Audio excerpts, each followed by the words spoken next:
Hello dear homesteaders. Today I want to offer my forecast for the winter of 23-24 and beyond into the spring of 2024.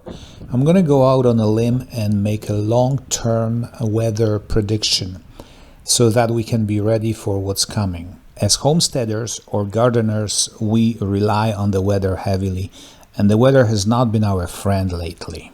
Last Monday, on December 18, a couple of days ago, we had a major storm here on the east coast of Canada. The storm affected the whole eastern seaboard.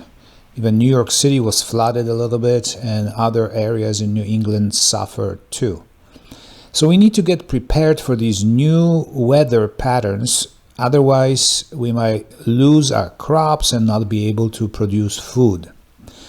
So here in New Brunswick, we had wind gusts approaching 100 kilometers per hour. I guess it's about 65 miles per hour.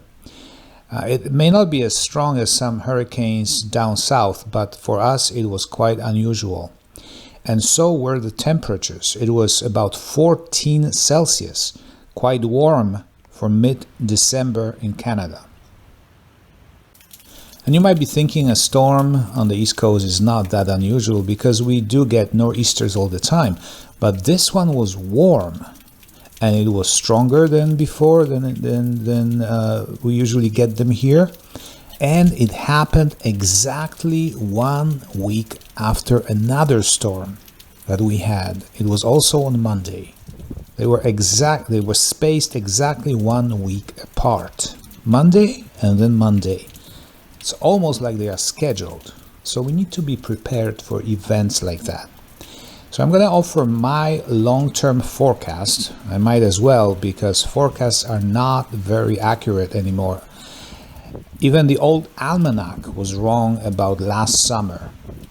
The old almanac has a very good track record, and we bought that little book that they sell each year, and they publish long-term forecasts, and they say it was supposed to be average humidity for Atlantic Canada, but it was way more humid than average. Last summer was the wettest on record here in Atlantic Canada, but the old almanac said it was going to be average precipitation, so they were wrong. Even the old almanac was wrong.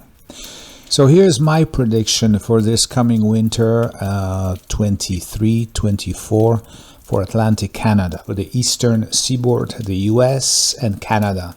That includes New England. I predict it will be very stormy and very windy, more stormy than it ever was. And I am not basing my predictions on these last two storms. What I see is a lot of chemtrailing. I have a feeling our benevolent governments will be experimenting with controlling hurricanes, with starting and controlling storms.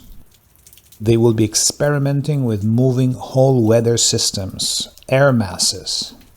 Since 2020, we have seen a sharp increase in chemtrails.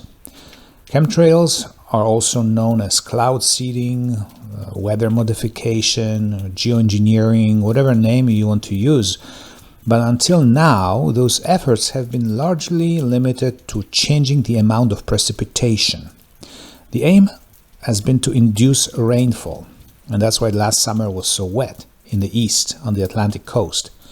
But the rain and snowfall is just one element they want to control. Now the Satanists are moving to bigger and more evil things, such as controlling storms, cyclones, typhoons, maybe even tornadoes. So if you are not ready for this, you will suffer the results of these experiments. The winter of 2023-24 will not only be unstable with large swings of temperature, but it will also be very stormy. And once they learn how to move large masses of air, then God help us all. All these experiments have the potential of affecting badly our planting season, our spring and summer of 24, because our benevolent governments will not stop. They will not stop these experiments, but they will keep moving to bigger, more evil things. So the next summer could be fun. We need to plan accordingly. And if you are in a drought designated zone, they have these areas where they chemtrail to induce rainfall, and then the other areas will have drought. So if you are in a drought designated zone, think irrigation, catching rainwater and things like that. For those of us who are in large precipitation zones, such as we are here in New Brunswick, think mulching, wood chips, fabric covers, and so forth. Please post any ideas if you have some good ideas about how to deal with that. But it's not going to get any easier, and I hope you are in your place of refuge. I've been saying this since 2019. I hope you are safe in your place of refuge, because the end times are fierce and will be even more fierce yet. Here in New Brunswick, over 100,000 people were without power. We have countless blown over trees, power lines were down, and overall it was a very bad storm. So we need to get ready, and like I said, God help us all. I'll talk to you later. Take care. Bye-bye.